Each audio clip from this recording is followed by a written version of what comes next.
दोस्तों, शिव यानी महाकाल, भोलेनाथ, शंभू, नीलकंठ और न जाने ऐसे कितने नामों से पुकारे जाने वाले शिव की महिमा के बहुत से किस्से धार्मिक किताबों में मिलते हैं। शिव आदि है और अंत भी, अर्थात शिव सृष्टि के कण कण में विद्यमान है। शिव महिमा से कोई व्यक्ति अछूता नहीं है। इसी चमत्कार को चित्रित करने के लिए यह कहानी लिखी गई है। आपको धार्मिक ज्ञान के सागर में स्नान कराने को विवश कर देगी। एक शहर था जहाँ बहुत बड़ा मंदिर था। मंदिर में भक्तों का लाइन हमेशा लगा रहता था। मंदिर के आने जाने वाले रास्ते में धार्मिक सामग्री बिक्री हेतु छोटी छोटी दुकानें लगी हुई थी। उन्हीं दुकानों में एक दुकान ओंकार की थी। वह शिव का अटूट भक्त था। वह कई घंटों से शिव की पूजा में लगा रहता था। दुकान में वह और उसका छोटा बेटा बैठा करते थे। उसका बेटा कार्तिक, जो कि केवल 8 वर्ष का था, कार्तिक दुकान के काम के साथ साथ अपनी पढ़ाई भी बराबर ध्यान देता था, जिस वजह से वह सभी कक्षाओं में अच्छे अंकों से पास होता था। ओंकार अपने बेटे से बहुत प्यार करता था। ओंकार की पत्नी कार्तिक को जन्म देती थी। ओंकार की पत्नी कार्तिक को जन्म देते ही दुनिया छोड़कर चली गई। बचपन से कार्तिक को ओंकार ने माँ और बाप दोनों का प्यार दिया था। कार्तिक अपने पिता का आज्ञाकारी बेटा था। वह घर के काम के साथ साथ दुकान का भी काम संभाल लेता था। उनकी जिंदगी बहुत मजे से चल रही थी, लेकिन एक दिन नगर निगम का ऐलान होता है कि मंदिर परिसर से सभी दुकानें हटाई जाएंगी। उनका सीधा मतलब था, जिनकी स्वयं की जमीन होगी वही वहाँ धंधा कर सकता है। ओंकार अपने घर में पूजा कर रहा था। जैसे ही उसे यह बात पता चली, उसके पैरों तले जमीन खिसक जाती है, क्योंकि मंदिर परिसर की वह दुकान उसकी रोजी रोटी थी। उस दुकान के अलावा उसके पास आमदनी का कोई और जरिया नहीं था।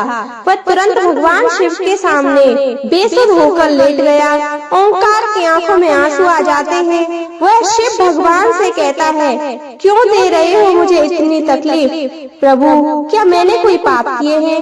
कुछ देर बाद ओंकार शिव भगवान के सामने हाथ जोड़कर खड़ा हो जाता है और अपनी दुकान की तरफ भागता है। तभी दुकानदारों को दुकान के सामान खाली करने के लिए एक दिन का समय दिया जाता है, जिसके लिए लाउड स्पीकर से लगातार सारे मंदिर परिसर में सरकारी ऐलान होता है। सरकार के इस फैसले का सभी विरोध कर रहे होते हैं, लेकिन मंदिर में भक्तों की संख्या बढ़ने की वजह से रोड का चौकीकरण करना अनिवार्य था।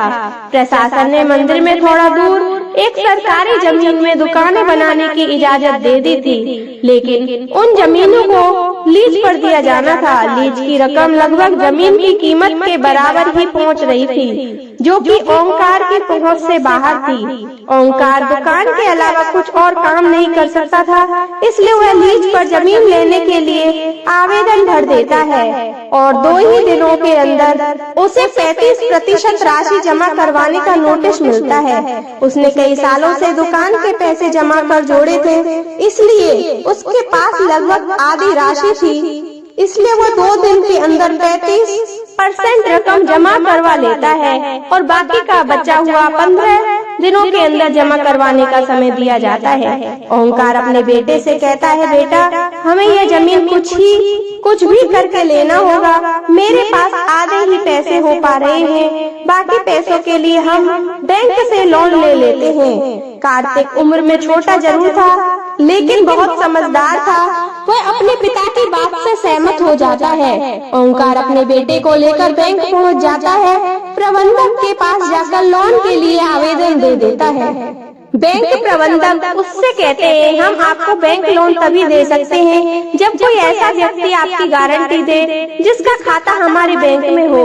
ओंकार इस बैंक से संबंधित किसी व्यक्ति को नहीं जानता था। वह यहाँ पहली बार आया था। ओंकार तलाश हो जाता है।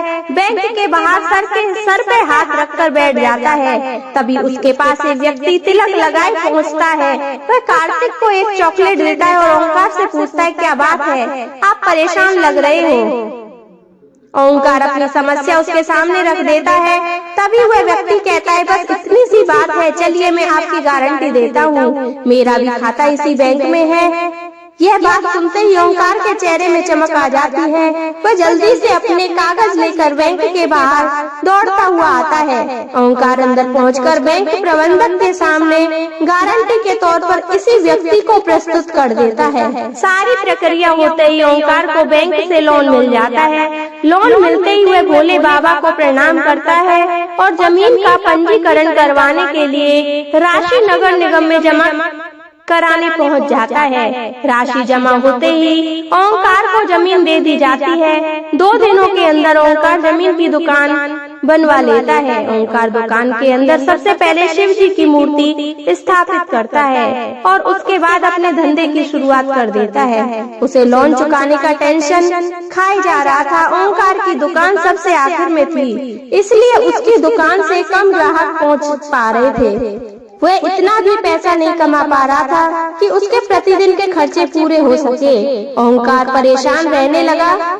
एक दिन उसकी दुकान में वही व्यक्ति फिर से आते हैं जिन्होंने बैंक में उसे लोन की गारंटी दी थी। उन्हें देखते ही ओंकार अपनी दुकान में बैठने को कहता है और जल्दी से उसके लिए चाय नाश्ते का इंतजाम करता है। जैसे ही व्यक्ति ओंकार के उस दुकान के हालचाल पूछते हैं तो अपना दुखड़ा रोने लगता है। वह व्यक्ति शिव की मूर्ति को नीचे रखे देख ओंकार से कहता है, तुमने शिव भगवान को ऐसे क्यों स्थापित किया है? उनके लिए छोटा सा मंदिर बना लो, तुम्हारा कल्याण हो जाएगा।